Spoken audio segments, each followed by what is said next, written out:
రాజకీయాల్లో కొంతకాలంగా సైలెంట్ గా ఉన్న విజయశాంతి హఠాత్తుగా బీఆర్ఎస్ కు మద్దతుగా తెరపైకొచ్చారు.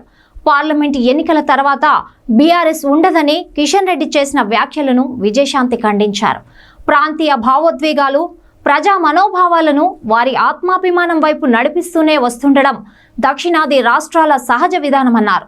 ఈ దక్షిణాది స్వీయ గౌరవ అస్తిత్వ సత్యం కాంగ్రెస్ అర్థం చేసుకున్నట్లు బీజేపీ కనీసం ఆలోచన చేయని అంశం బహుశా కిషన్ రెడ్డి గారి ప్రకటన భావమని చెప్పుకొచ్చారు. ఈ వేసవి సెలవుల్లో మీ పిల్లలకు ఇంటర్నేషనల్ స్టాండర్డ్ ఇంగ్లీష్ నేర్పించాలి అనుకుంటున్నారా? ఈ నెల 25 నుండి మే 26 వరకు మన బాన్సువాడ పట్టణంలో ప్రోమైన్స్ వారి ఆధ్వర్యంలో 6 నుండి 14 వయసు పిల్లలకు కేంబ్రిడ్జ్ వారి యంగ్ లెర్నర్స్ ఇంగ్లీష్ తరగతులు నిర్వహిస్తున్నారు. మరిన్ని వివరాలకు 9100323212 నెంబర్ పై సంప్రదించండి.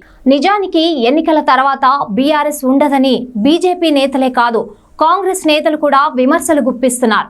అయితే విజయశాంతి కాంగ్రెస్ పార్టీ అర్థం చేసుకున్నదని, బీజేపీ నేతలే అర్థం చేసుకోలేదన్నట్లుగా సోషల్ మీడియాలో స్పందించారు. ప్రస్తుతం విజయశాంతి కాంగ్రెస్ పార్టీలో ఉన్నారు. గత ఎన్నికలకు ముందు ఆమె బీజేపీ నుండి కాంగ్రెస్ పార్టీలో చేరారు. కానీ కాంగ్రెస్ పార్టీ ఆమెను పట్టించుకోలేదు.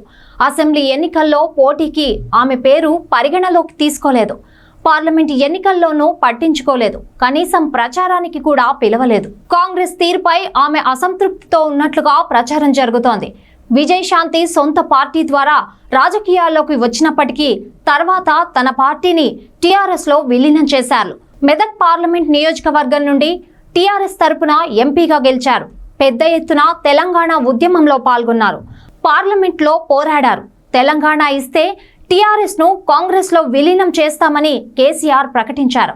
అయితే తెలంగాణ ఏర్పాటు తర్వాత అలా చేయలేదని విజయశాంతి బీఆర్ఎస్ ను వీడి కాంగ్రెస్ లో చేరారు.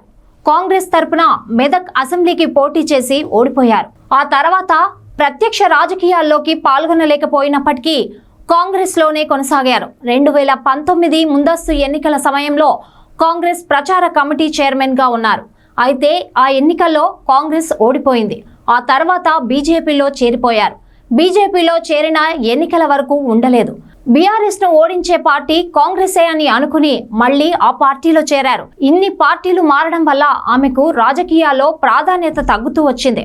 తాజాగా బీఆర్ఎస్ కు మద్దతుగా మాట్లాడుతుండడం ఆసక్తికరంగా మారింది. హలో పీపుల్, నేను మీ సంజు అఫీషియల్. సో మనం వచ్చేసి ఎస్ఆర్ న్యూస్ని సబ్స్క్రైబ్ చేసుకుందాం, లైక్ చేసుకుందాం. మరికొన్ని అప్డేట్స్ కోసం వెయిట్ చేస్తూ ఉందాం.